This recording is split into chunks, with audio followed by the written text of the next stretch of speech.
ये 1945 था जब जापान पर अमेरिका ने 2 परमाणु बम गिराए थे। द्वितीय विश्व युद्ध में आधा यूरोप बर्बाद हो गया था।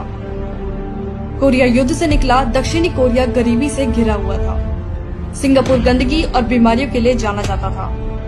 चीन में अकाल जैसी स्थिति थी, तो इजराइल तो बना ही 1948 में था। लेकिन आज ये सारे देश संपन्न और विकसित हैं। जापान जर्मनी उठ खड़े हुए, कोरिया ने डिजिटल क्रांति कर दी, सिंगापुर में दुनिया आज हॉलिडे मनाने जाती है, चीन आज विश्व की फैक्ट्री बन चुका है, इजराइल की ताकत का लोहा आज दुनिया मानती है। इतने सालों में दुनिया कहीं से कहीं पहुंच गई, लेकिन भारत कछुए की रफ्तार से आगे बढ़ा। एक परिवार भारत की क्षमता और संभावनाओं को डसता रहा।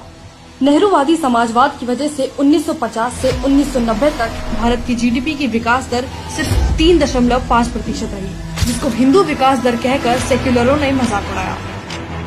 ये कांग्रेस की दी हुई गरीबी ही थी, जिसकी वजह से देखते ही देखते देश में 100 से ज्यादा जिले नक्सल प्रभावित हो गए। नॉर्थ ईस्ट में अलगाववाद की आग लगने लगी और धारा 370 ने जम्मू और कश्मीर के विकास को रोक कर रख दिया। लेकिन जैसे हर रात के बाद सूर्योदय होता है, ऐसे ही भारत का सूर्योदय 2014 में हुआ। मैं नरेंद्र दामोदर दास मोदी सरकार ने धारा 370 खत्म करके जम्मू और कश्मीर को 2 परिवार की गुलामी से आजाद कराया, जिसके बाद राजौरी में आजादी के बाद पहली बार 20,000 घरों तक पहुंची बिजली आ गई तो जैसे एक रोशनी आ गई हमारे घर में। हमें बिजली की बहुत बड़ी जरूरत है। इससे पहले हम बहुत दिक्कत थे और बहुत तंगदस्त थे हर चीज से।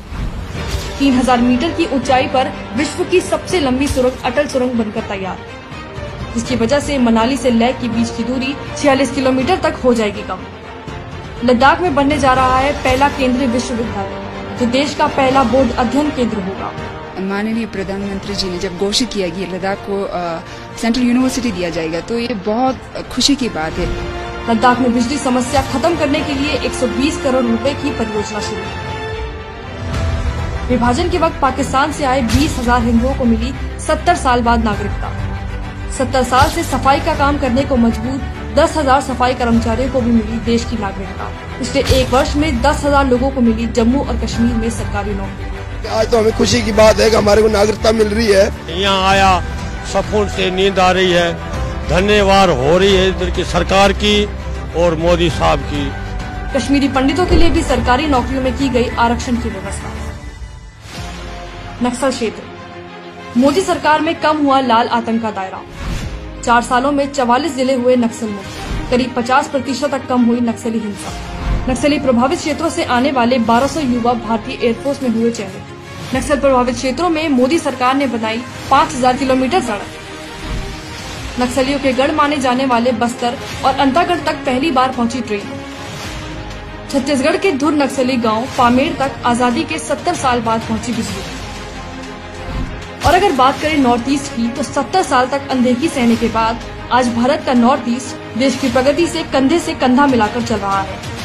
नॉर्थ ईस्ट में मोदी सरकार बना रही है 6 नए एयरपोर्ट। मणिपुर में कुतुब मीनार से दुगना ऊंचा पुल बना रही है भारतीय रेलवे। दुनिया में होगा सबसे ऊंचा रेलवे पुल।